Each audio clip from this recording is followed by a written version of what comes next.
I woke up because the dog stopped breathing loud. He always snored. He went silent. I sat up and listened. Floorboard creak. Not the house settling. A slow step. I grabbed my phone, saw no service, and remembered the storm. Power out. Wi-Fi dead.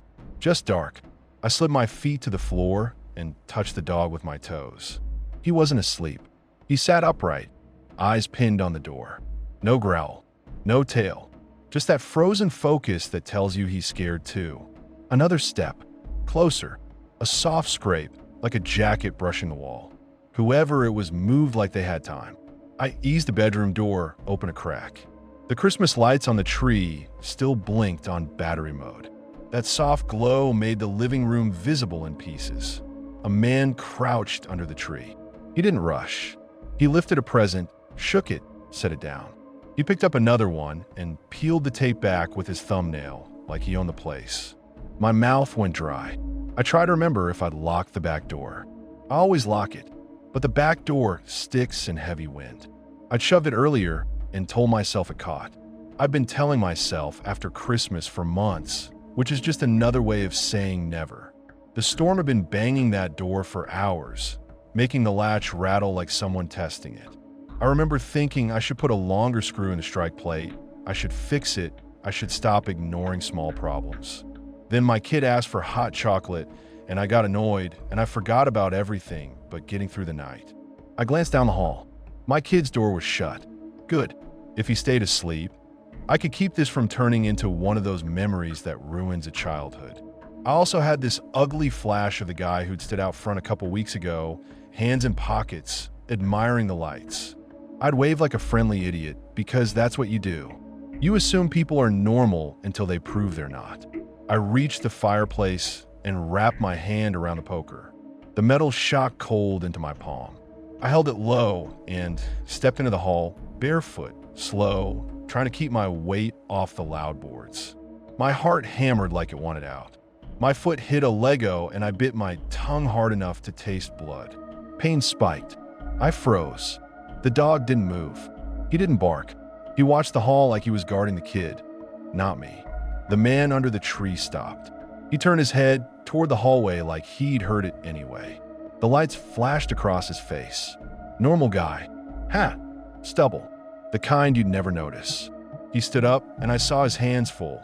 My kid stocking in one hand, a knife in the other. Not a kitchen knife. Something he brought. Longer than it needed to be. He held it like he knew how. He looked at me like I was the problem. I raised a poker. I wanted to yell, but my throat locked. I didn't want to wake my kid, so I moved first. I swung and missed. The poker hit the wall and rang through the house. The sound felt huge. The man lunged. The knife tip kissed my shoulder. It wasn't deep, but it burned and then went cold, and I understood how easy it is to die in your own house. I thought, this is it. This is how people end up on the news, and I felt stupid as fuck. The cut was small, almost insulting, but my body reacted like I'd been shot. Heat, then that sick, slippery feeling under my sleeve. My hand tightened on the poker so hard my fingers cramped. I backed up, kept the poker moving to keep space. My grip started to slip because blood makes everything slick. He didn't flinch. He watched my hands. He watched my feet. He waited for me to screw up. He took little steps, testing angles, like he was looking for a clean line to the hallway. Every time he shifted, I shifted, and my bare feet kept finding new sharp things on the floor. He shoved the tree. Ornaments shattered. Glass rolled under my feet. He smiled while he did it, like ruining Christmas was the point. The tree lights twisted and went dimmer, and the room got darker in the worst places. A broken ornament rolled against my toes, and I jerked, and he saw it. That was his game. Make me look down, make me lose balance, make me panic. I tried to circle him to keep him away from the hall, but the floor turned into crap. Needles, wrapping paper, broken glass. My bare foot slid. I caught myself on the couch and felt the fabric tear under my nails. I felt glass bite into my heel, and I didn't even stop to pull it out. I couldn't. Then my kid started crying from the back room. That sound pulled me forward and made me stupid. I heard his bed creak like he was sitting up, calling for me, and the guy heard it too. his head tilted toward the hall. His grip tightened. He took one step that way, and something in me snapped. I charged. I slammed the poker into his wrist. The knife clattered to the floor. Relief hit me so hard my vision blurred for a beat. I reached down for the blade, and my knee exploded. He kicked my knee sideways, and I dropped. Not a stumble, a hard collapse. My shin slammed the coffee table. Glass bit into my palm when I tried to catch myself. The poker slipped out of my hand and bounced against the fallen tree. Pain shot up my leg, and I couldn't get my knee to do what knees are supposed to do. It just didn't. He scooped the knife back up before I could. Fussed. He didn't stab me then. He didn't need to. He just kept the blade between us while he grabbed the stocking again and stuffed more torn open gifts into his jacket. He treated my kids' stuff like loot. He treated me like a broken chair he could step around. I crawled, dragging the bad leg, trying to hook his ankle. He shook me off. He stepped over the mess and moved for the back door with the same calm, like my pain was background noise. I swung at his ankle from the floor and hit air. He didn't look down. He yanked the back door open. Cold wind hit my face. Snow blew in. He vanished into the white. I crawled after him on broken glass and watched him disappear into the snow with my kids' candy and whatever else he'd already stuffed in his jacket. For a second, I saw his footprints on the deck, sharp in the thin snow. Then wind started smearing them. I leaned out, trying to spot him, and the darkness just swallowed everything. I couldn't tell where the yard ended and the woods started. I couldn't tell if he was running or standing still, watching me from 10 feet away. The storm covered him like a blanket. The dog barked once, sharp and late, then trotted to the hall and planted himself in front of my kid's door, shoulders tight. He didn't chase. He guarded. My kid's door cracked open. I pushed myself up with the wall and limped down the hall, leaving smears on the paint. My knee buckled every step. I got to his room and shoved him back with my body and shut the door with my hip. I dragged his small dresser in front of it. Drawers rattled like teeth. I stayed between him and the door, breathing hard, trying to keep my voice steady and failing. I tried 911. No service. I tried again. Nothing. I tried turning the phone off and on like that would fix it. Nothing. I ripped my shirt sleeve and wrapped it tight around my shoulder. The fabric soaked through fast. My hand shook so bad I had to restart the knot twice. I kept listening for steps in the living room like he might stroll back in to finish the job. I went back to the living room with the poker and slammed the back door shut. I threw the deadbolt and stood there listening, waiting for another step, waiting for a shadow to move. The fallen tree kept blinking weakly, like it was making fun of me. The room stank like pine and cold air and my own blood. So I hit the car key fob. The horn chirped once, faint. I hit it again until it screamed, long and ugly, filling the night. I kept pressing until my thumb cramped. I wanted neighbors awake. I wanted lights on. I wanted him to know the quiet was over. Porch lights snapped on down the block. A door opened somewhere. A voice yelled into the wind. Then I saw flashlights sweep the windows and heard boots on the porch. I didn't open right away. I couldn't trust anybody in the dark anymore. Eventually, I saw uniforms in the beam and heard radios and the clink of gear. I opened the door with the chains still on, shaking so hard the links rattled. The dog shoved past my leg and stood in the doorway like he was daring the whole world. The cops came later and walked through my wrecked living room. They looked at the tree on its side and the torn wrapping paper and the blood on my sleeve. One of them asked if I knew him. Another one went to the back deck with a flashlight and came back shaking his head because the wind had already erased the tracks. They took pictures. They bagged the knife. They told me they'd check the area like the guy was going to politely wait nearby. I stared at my own front window because that's where he'd been standing outside earlier in December, looking at lights, smiling at my kid. I remembered waving back.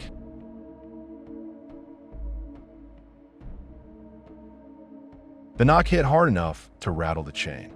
I checked the peephole and saw a Santa suit and a bag. Not a mall Santa. Cleaner. Newer.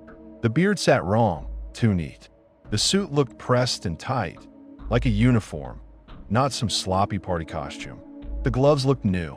His boots didn't have that winter salt crust. No scuffs, no sloppy heel drag. He stood too straight, too still, like he practiced where to plant his feet for a door that wouldn't open. I didn't open. I asked what he wanted through the door. He said, "Toy drive," and lifted a clipboard like that made it real. He didn't angle it so I could read anything, just held it up at chest height like a prop. I could see a blank corner of paper and a cheap pen clipped on top. No logo, no name, just a gesture. I told him no. Not sorry, not maybe later, just no. He kept smiling. He leaned closer to the peephole and his eye filled it, calm and wet, like he was checking if I'd flinch. Then he said my last name. Soft. Exakt. Like he'd rehearsed it. I stepped back so fast I banged my knee on the table. My stomach flipped hard. I hadn't put my full name anywhere except on package labels and one stupid online donation form. The one I did at work when the HR lady sent the link and everyone acted like it was a test of character. I remembered clicking through it fast, half annoyed, half proud, and letting it autofill my name because I didn't care. Now I cared. He knocked again, louder, then tried the doorknob. The chain held. He shoved his shoulder into it once, like he was testing how much noise the holiday could hide. The door flexed. The chain mount squealed. That sound crawled straight in my teeth. I grabbed the deadbolt with my hand like I could hold it tighter. I grabbed my phone and started recording with the screen dimmed. I didn't call out. I didn't want him to know I was scared. I wanted proof. My thumb hovered over the emergency call button, but I didn't hit it yet. I wanted to see what he did next, because part of me still believed there was some normal explanation I was missing. He stopped pushing and just stood there. I could hear him breathing through the door, slow, like he was enjoying the pause. Then he walked off the porch like he'd decided to come back with better tools. No ruse, no mutterin. He moved like he had a plan in time. I watched him from the side window and saw him go next door. My neighbor opened for him. She always opened. She loved community. She had a wreath on the door and those little wooden signs about kindness. She brought baked crap to the lobby every December and acted offended when people didn't show up to eat it. I didn't even put shoes on. I ran out in socks, hit the cold porch boards, and grabbed her arm before she could step back inside. She yanked away and snapped at me like I was the threat. She shoved my wrist off her and started in with that fake laugh anger, like I was embarrassing her in front of Santa. She told me to stop being rude. She told me to relax. She tried to close her door anyway, like the whole thing was my drama to manage. I pointed at the bag and the way his hand stayed inside it, gripping something heavy. I saw her face change when she finally noticed. Confusion first, then that slow slide into fear. He didn't run. He stepped toward us instead. He moved like he didn't mind witnesses. He lifted his free hand and showed a box cutter, casual, like he was showing ID. The blade was already out. Clean. Sharp. He held it there, not waving it, not hiding it, letting us understand what the costume was for. My neighbor still tried to argue with me, even then. That's the part one can't forgive. She kept her eyes on me like I dragged her into trouble. She hissed that I was making a scene and tried to twist back toward her door, like if she could just get inside and shut it, the scary thing would stay outside without consequences. The guy in the Santa suit watched us like he was picking which one of us would break first. I shoved my neighbor back into her doorway and slammed it. I didn't ask. I didn't wait. I drove my shoulder into her and forced her inside because she was about to freeze right on the threshold. I locked it from the inside and held the knob while she screamed at me to let go. She hit my forearm with her fist hard over and over. She called me a bitch. She told me I was trespassing. She said she'd call the cops on me. I told her to fucking call them and kept my hand on the lock. I heard him hit the door with his boot and laugh once. Just one short burst like a bark. Not startled, not nervous, like it liked the sound the door made when it took a hit. He kicked again, lower, right where the frame meets the jamb. The deadbolt thudded in its slot. The whole door shivered. My neighbor tried to reach around me for the lock like she was still going to open it to talk to him. I slapped her hand away. She lunged at me, and we both stumbled into her kitchen. A bowl of those stupid peppermint candies slid off the counter, and scattered everywhere, tiny red and white bullets. She screamed in my ear that I was hurting her. I wasn't even squeezing her. I was just blocking the damn door. I called 911 with one hand and kept my other hand jammed against the lock. My voice came out wrong, too high, like I'd swallowed a whistle. I gave the address, the unit, the street. I said there was a man in a Santa suit trying to force entry and he had a box cutter. Saying Santa out loud made me feel insane, but the dispatcher didn't laugh. She asked if he was still there. I told her I could hear him on the porch. Outside, the porch boards creaked. He paced. I heard that little click of the box cutter blade going in and out. Click, click, like he was bored, like he was counting seconds. Then I heard the bag scrape against the door, slow, like he was lifting it up to the lock, lining it up. My brain filled in the rest without permission. Tools, tape, restraints, the kind of stuff you don't put in a toy drive bag. I dragged a dining chair up against the door anyway, legs squealing on her tile, because my hands wanted more than a deadbolt. I snatched a kitchen knife off her counter and hated myself for how normal it felt. Like this was a drill I'd missed in school. I didn't want to stab anyone. I just wanted something in my hand that wasn't a phone. My neighbor kept shouting behind me, half at me, half into the air. She wanted me to unlock the door so she could see what he wants. She said I was overreacting. She said I was scaring her more than he was. She tried to grab my phone. I pulled it away and she nearly knocked it out of my hand. The dispatcher heard her and told me to stay put. Keep the door secured. Officers were on the way. When the sirens finally hit the street, it didn't turn into a miracle. He didn't sprint off like a cartoon villain. The porch creaked once like he stepped back, and then I heard him walk down the steps at an easy pace. Like he could blend into the lights and the music and the people who wanted to believe the night was safe. I didn't open the door until I saw a uniform through the peephole. I didn't trust the sound of authority. I trusted the shape of it. The cops moved fast. Flashlights cut across the yards. Someone shouted. A radio crackled. My neighbor tried to push past me to get outside and explain herself like she was hosting a block party. And I grabbed her hoodie and yanked her back so hard she almost fell. She spun on me and screamed that I was assaulting her. I told her to shut the fuck up and sit down, and she looked at me like I'd grown fangs. They caught him at the end of the block. One cop came back and set it flat. They stopped him, searched the bag, and cuffed him. He didn't fight. He didn't even look surprised. Another cop asked me how he knew my last name. I told them about the donation form and the packages. I hated saying it. It felt like admitting I'd handed him a key, even though I hadn't. My neighbor shook so hard her teeth clicked, but she still couldn't stop trying to rewrite it. She told the cops I grabbed her for no reason. She said the man was probably harmless. She said he was just doing charity. She wanted to make me the problem because that was easier than admitting she almost invited a knife into her kitchen.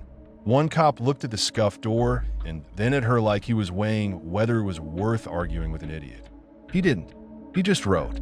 After they took him, she stood in her kitchen, clutching her phone like a life raft, and started telling everyone I'd overreacted. She texted the building group chat. She called her sister. She wanted witnesses for her version. She wanted to be the victim of me instead of the almost victim of him. She kept glancing at the door like it had betrayed her. I didn't argue. I just watched her pick up her holiday mail from the counter, saw the donation receipt with her full name on it, and realized how easy it is to buy a costume and walk right into people's houses on the one night they want to believe in strangers.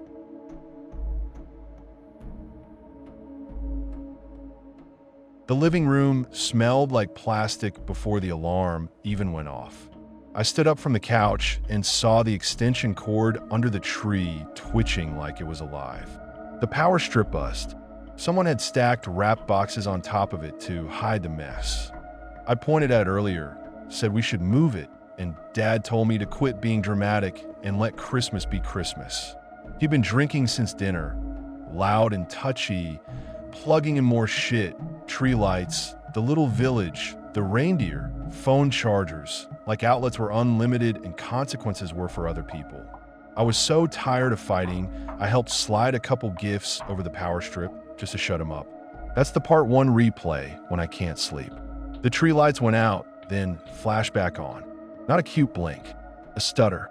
I stepped closer, and the cord spit a spark into the dry needles on the skirt. It caught fast, not movie fast, faster. 1 second, it was a little orange lick at the bottom. The next, it ran up the branches along the light string like it knew the route. Ornaments started popping, and tinsel curled in on itself. The room filled with that hot electrical smell, plastic and pine, and something sweet and rotten that made my stomach flip. I grabbed the tree by the trunk and dragged. Needles tore off and sprayed the rug. The fire climbed anyway, crawling toward the top like it wanted height. I kicked presents out of the way. Paper lit. Tape popped.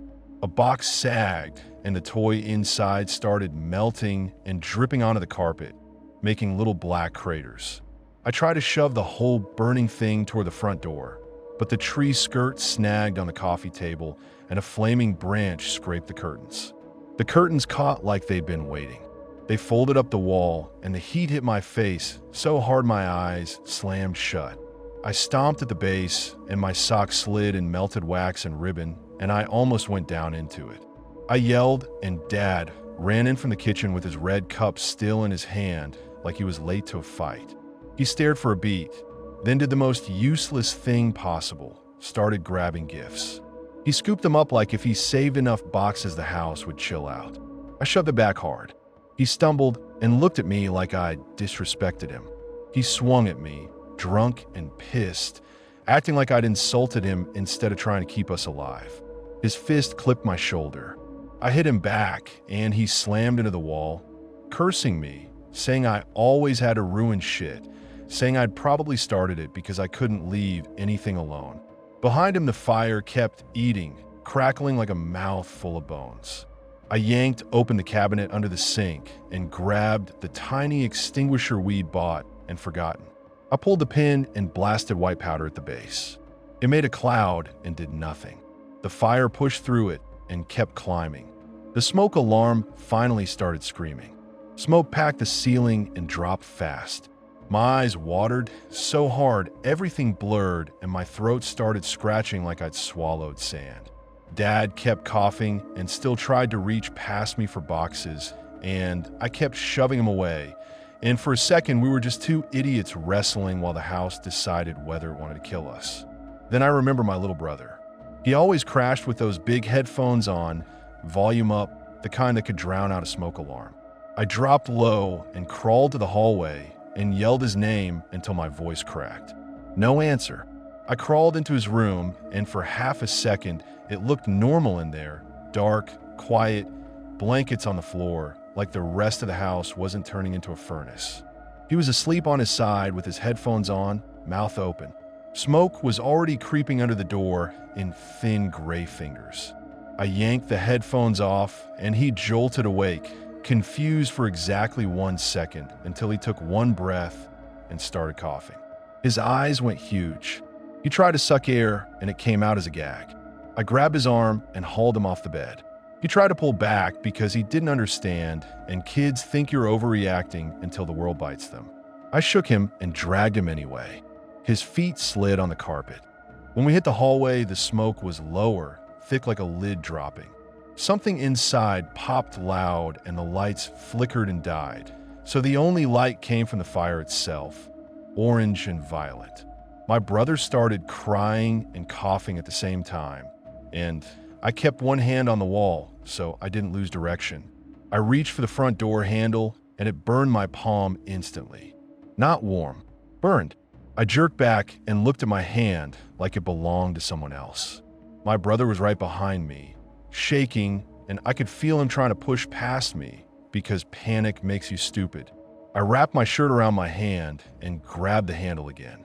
The latch fought like it always did in winter, swollen and sticky, and for a horrible second, I thought the door was going to hold us in. Then it popped, and cold air hit like a slap. The cold air felt clean for half a second, and then the smoke followed us out, rolling through the doorway like it didn't want to let go. My palm throbbed under the fabric, and I could already feel the skin swelling, that tight balloon pain. We stumbled onto the porch barefoot and coughing, and the night looked wrong, orange and bright like a sunrise that hated us.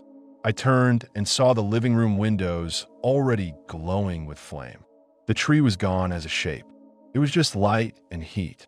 Dad barreled out a second later, face smeared with soot, hair singed at the edges, and the first thing he did was try to run back in. Not to get us, to get the presents. I grabbed his coat and yanked him back, and he elbowed me and fought like I was the enemy. He kept shouting about money, about my kids' stuff, about how we couldn't lose everything. He spat my name and told me I should have watched the damn cord, like he hadn't been the one piling plugs onto it. Across the yard, our neighbor was banging on her own window, mouth wide, eyes lit orange. I followed her gaze and saw her porch glowing too. Her wreath was burning and the bushes under it were catching. The fire was jumping. It hopped through decorations and dry shrubs like it had a plan. It wasn't just our house anymore. It was the whole street starting to light up in pieces. I saw sparks land on our mulch and flare up like tiny campfires. Across the street, somebody's inflatable snowman sagged, then split open and coughed out black smoke like a dying animal. Everywhere there were little hissy sounds, extension cords shorting, plastic dripping, people's cheap decorations turning into fuel. People poured outside in coats and pajamas, holding phones, screaming names, spraying garden hoses at nothing. A car alarm started and never stopped. The air filled with that mix of pine, wiring, and melted plastic, and it grabbed the back of my throat and stayed there. Every breath tasted like burned insulation. I called 911 with shaking fingers and could barely get words out.